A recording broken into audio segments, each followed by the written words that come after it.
ताजा अपडेट्स के लिए सब्सक्राइब करें हमारे YouTube चैनल को और साथ ही बेल आइकन को दबाएं।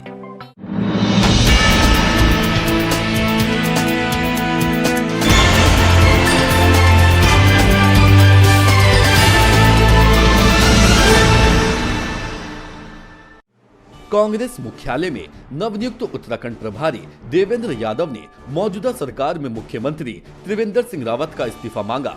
प्रभारी ने बताया कि जिस प्रकार से उच्च न्यायालय ने त्रिवेंद्र सरकार की सीबीआई से जांच कराने के निर्देश दिए हैं, अब देखना होगा कि मौजूदा सरकार अपने बचाव में अगले बेंच का दरवाजा खटखटाते हैं या नहीं, ये तो आने वाला समय ही बताएगा।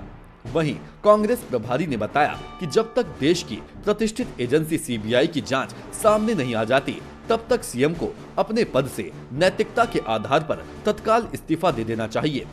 कांग्रेस प्रदेश अध्यक्ष प्रीतम सिंह ने कहा कि अब त्रिवेंद्र सरकार ही बताए कि जो सरकार आज तक भ्रष्टाचार जीरो टॉलरेंस की बात कहती नजर आ रही थी, लेकिन आज उसी सरकार के विरुद्ध उच्च न्यायालय ने सीबीआई से जांच कराने की बात कही है। सरकार के लिए इससे और अधिक दुर्भाग्य की बात कुछ और नहीं हो सकती है। जब से सरकार बनी है डे वन से इस्तीफा पार्टी मांग रही है, लेकिन अब तक तो ये सारे 3 साल में काम पूरा कर दिया उन पार्टी ने, तो क्या माने ये इसमें लेके छोड़ेंगे इस्तीफा? देखिए, पॉलिटिकल सिस्टम में जब भी कोई गलत काम होता है, जब भी कोई ऐसी नीति आती है या कोई मुद्दा आता है, तो पॉलिटिकल पार्टी का एक दायित्व होता है कि उसको जनता की आवाज़ बनकर मौजूदा सरकार या जो भी सरकारें होती हैं उनके खिलाफ अपनी आवाज़ को बुलंद करें।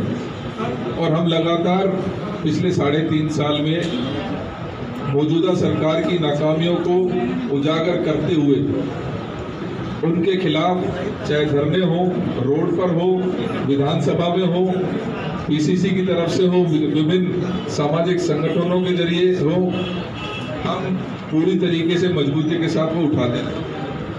इस बार मुद्दा बहुत ही संवेदनशील भी है और इसका महत्व इसलिए भी बढ़ जाता है कि कोर्ट स्वयं कॉग्निजेंस लेते हुए सीएम को उसमें इंगित करती है और उनके खिलाफ 2 दिन के अंदर एफआईआर दर्ज करने का आदेश जारी करती है। इसलिए इसका महत्व भी बढ़ जाता है और मैं समझता हूं कि कांग्रेस जागरूक होने के नाते इसके लिए चाहे हमें रोड पर आना पड़े, चाहे भारतीय जनता पार्टी के नेताओं को घेरना पड़े, चाहे केंद्रीयों के नेतृत्व तक उनको घेरना पड़े, हम उस हद तक जाने के लिए तैयार हैं। और कांग्रेस पूरी मजबूती के साथ हमने ये फैसला किया है कि जब तक ये सीएम इस कुर्सी से बर्खास्त या इस्तीफा नहीं दे दिया जाता, तब तक कांग्रेस शांति से बैठने वाली नहीं।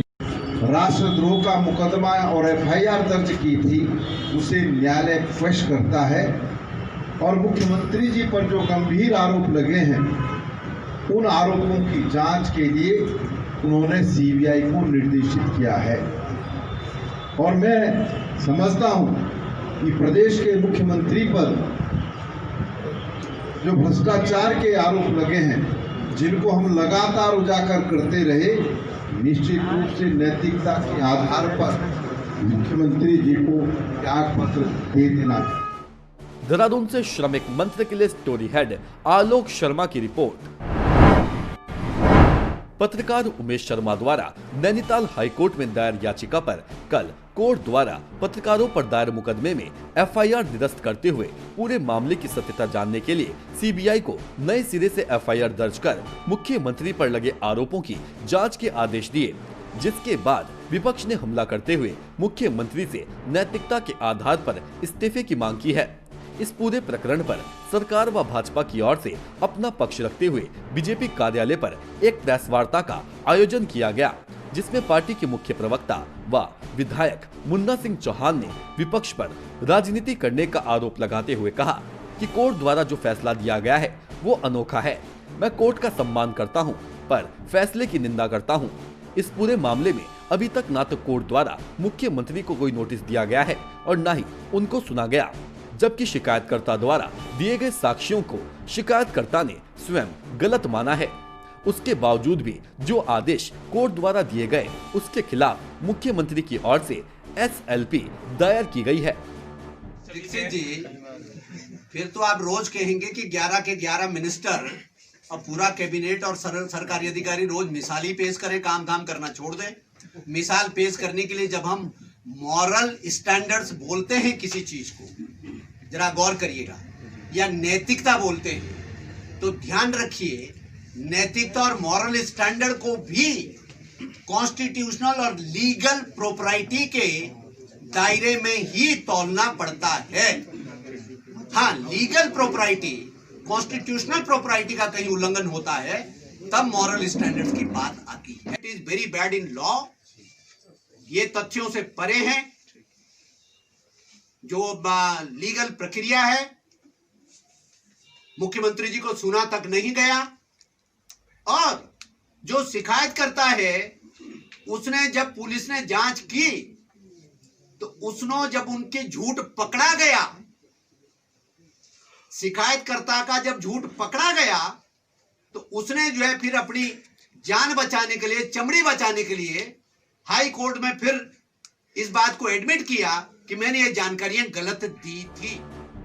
देहरादून से श्रमिक मंत्र के लिए स्टोरी हेड आलोक शर्मा की रिपोर्ट।